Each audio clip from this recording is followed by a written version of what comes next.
السلام علیکم دوستو، یہ کہانی ایک ایسے بادشاہ کی ہے جو مسلمانوں سے شدید بغض و عناد رکھتا تھا۔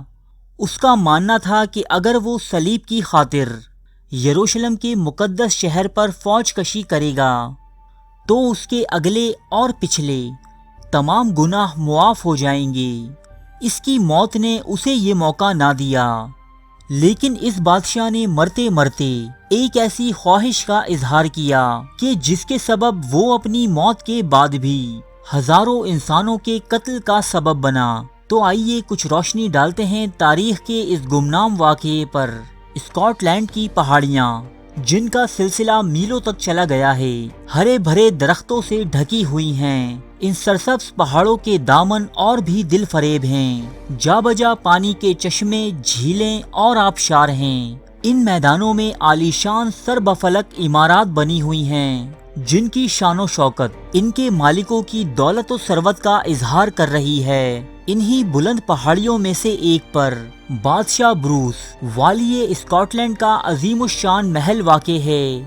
یہ کوئی معمولی بادشاہ نہ تھا۔ یورپ کی تاریخ میں بروس اول نامی اس بادشاہ کو ایک اہم مقام حاصل ہے۔ یہ وہ پہلا بادشاہ تھا جس نے اسکاٹ لینڈ کے باشندوں کو انگریزوں کے ظلم و استبداد سے نجات دلائی۔ اس بادشاہ کا شمار اپنے دور کے بہترین جنگجوؤں میں ہوتا ہے، جس نے تعداد میں خود سے بڑی کئی فوجوں کو شکست دی۔ اسکاٹ لینڈ میں آج بھی بروس اول کو ایک نیشنل ہیرو اور اسکاٹ قوم کا بانی تصور کیا جاتا ہے۔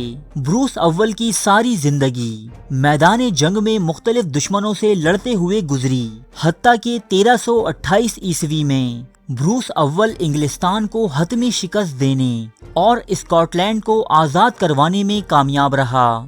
اس طرح بادشاہ بروس اسکاٹ لینڈ کا پہلا خود مختار حکمران تسلیم کر لیا گیا۔ لیکن چند دن بعد ہی یورپ کا یہ مشہور جنگجو، جسے میدان جنگ میں کوئی شکست نہ دے سکا تھا، اپنی بیماری سے شکست کھا کر بستر مرگ پر دراز تھا۔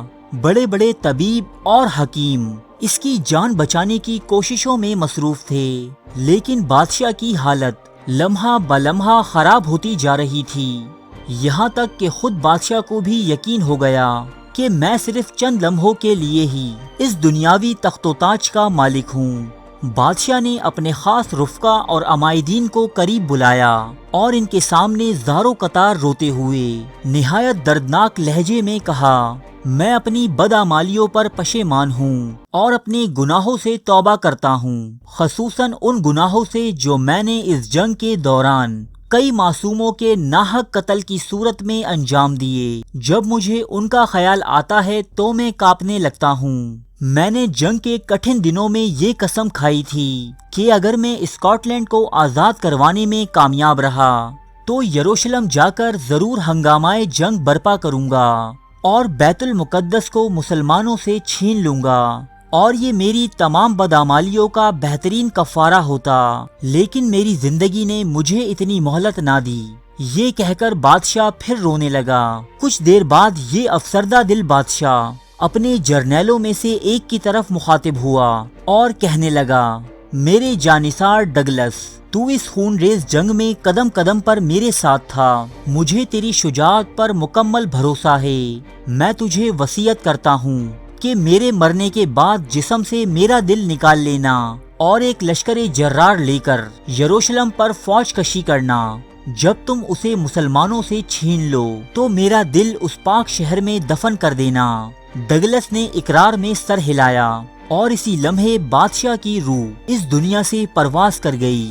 ماتمی توپیں داغی جانے لگیں۔ تمام ارکان سلطنت نے سیاہ لباس زیب تن کر لیے۔ ملک میں کوئی ایسی آنکھ نہ تھی جو اپنے نجات دہندہ کی موت پر اشکبار نہ ہو۔ آخری رسومات سے فارغ ہونے کے بعد جنرل ڈگلس نے ایک ماہر سرجن کی مدد سے بادشاہ بروس کی لاش سے اس کا دل نکلوا لیا۔ اسے ایک خوبصورت ڈبیا میں بند کر کے ایک زنجیر کے ذریعے اسے اپنے گلے میں پہن لیا۔ بادشاہ کی موت کے اگلے ہی دن ڈگلس یروشلم پر حملے اور صلیبی جنگ کی غرض سے ایک لشکر جرار لے کر نکل کھڑا ہوا۔ ملک کے ہزاروں عام باشندے جو اپنے بادشاہ کی موت پر غم زدہ تھے، وہ بھی اس کے ساتھ ہو لیے۔ بیت المقدس پہنچنے سے قبل ڈگلس نے اسپین میں کچھ دن قیام کرنا چاہا۔ یہاں کیسٹائل کے بادشاہ الفانسو اور غرناطہ کے سلطان عثمان کے درمیان جنگ جاری تھی۔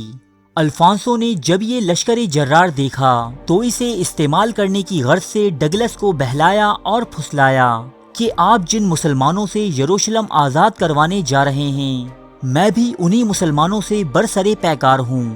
آپ میرے ساتھ مل کر اسپین میں ان مسلمانوں کو شکست دیں، پھر ہم دونوں مل کر یروشلم آزاد کروائیں گے۔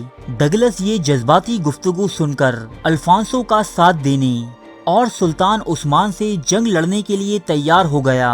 اس جنگ کو تاریخ میں دی بیٹل آف طیبہ کے نام سے یاد کیا جاتا ہے، جس میں صرف بادشاہ الفانسو آف کیسٹائل اور اسکاٹ لینڈ کے جنرل ڈگلس ہی نہیں بلکہ یورپ کی کئی طاقتوں نے غرناطہ کے مسلمان سلطان عثمان کے خلاف محاذ آرائی کی، لیکن سلطان عثمان نے تنہا ان تمام فوجوں سے لڑتے ہوئے انہیں ایسی کمال مہارت سے شکست دی کہ مسلمانوں کی اس فتح کے زخم یورپ آج تک محسوس کرتا ہے۔ جب ڈگلس نے جنگ کے ایسے غیر متوقع نتائج دیکھے تو اس نے اپنی فوج کو فوراً وہاں سے کوچ کرنے کا حکم دیا، لیکن اس وقت تک بہت دیر ہو چکی تھی اور اس کی فوج چاروں اطراف سے گھیری جا چکی تھی۔ جنگ کے اختتام پر اس فوج کا کچھ ہی حصہ باقی بچ سکا۔